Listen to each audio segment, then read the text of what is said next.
Agora a gente fala sobre a perspectiva de uma reforma ministerial. Aquela ideia de uma reforma ampla, onde haveria muitas trocas na esplanada, agora já em janeiro, mais para o fim do mês, acabou perdendo espaço nas conversas de bastidores lá no Palácio do Planalto. Esse é um movimento que, segundo as conversas que eu tive no decorrer dos últimos dias, pode, inclusive, acabar impulsionando uma solução interna. Ou seja, a escolha de um sucessor para Flávio Dino lá no Ministério da Justiça que saia de dentro de casa ou pelo menos perto dali.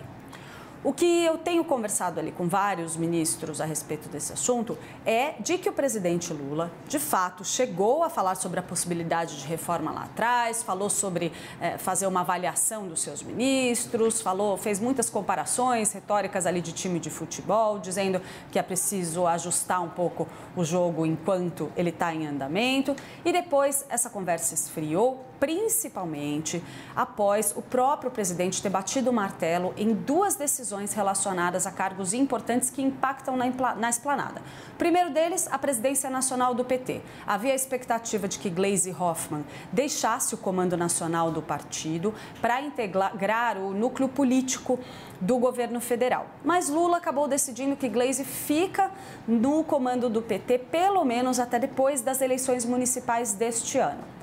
Além disso, teve uma decisão relacionada à Petrobras. Havia muita pressão para que Jean Paul Prates deixasse o comando da estatal, mas isso acabou arrefecendo no decorrer das últimas semanas.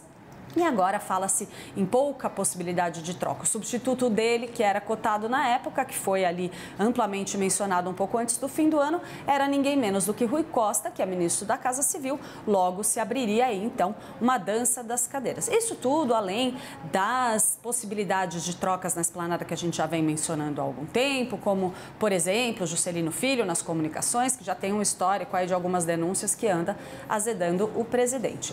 Dentro desse contexto, o que a gente tem ouvido nos bastidores ali do governo federal?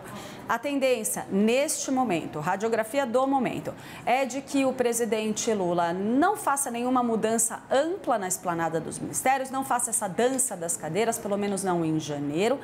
Mas a gente sabe que vai sim, ou tem que existir, uma substituição, ou pelo menos uma batida de martelo sobre o Ministério da Justiça. A tal solução interna poderia ser, talvez, a permanência de Ricardo Capelli, que era secretário executivo da pasta, está como ministro em exercício. Já foi confirmado no cargo, mas sempre como uma coisa temporária. Talvez um ministério ali meio tampão, até que Lula resolva de fato fazer essas mudanças. Uma possibilidade ainda para a Justiça, não está descartada, é que Ricardo Lewandowski seja chamado pelo presidente e convencido por ele a aceitar esse desafio. Mas se isso acontecer, possivelmente vai ser um pouquinho mais para frente. Trago de volta aqui, de novo, a nossa Thaís Arbex para falar um pouquinho sobre esse tema também. Thaís, como que você sente aí o clima sobre a possibilidade de reforma ministerial? Temos chances aí da coisa ficar mais tranquila por algumas semanas, pelo menos?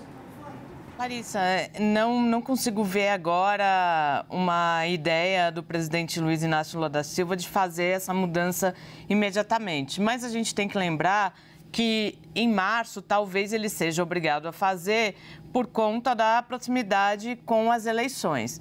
Se alguns ministros desejarem participar das eleições municipais, eles são obrigados a deixar as suas pastas.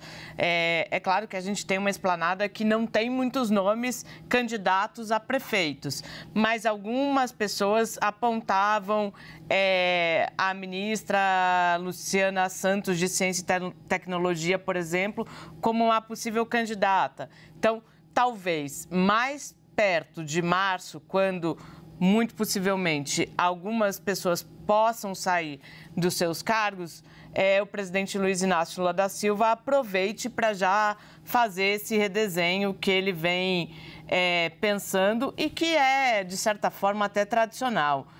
Logo após o primeiro ano de governo, nos governos petistas anteriores, aconteceram reformas ministeriais. Clarissa.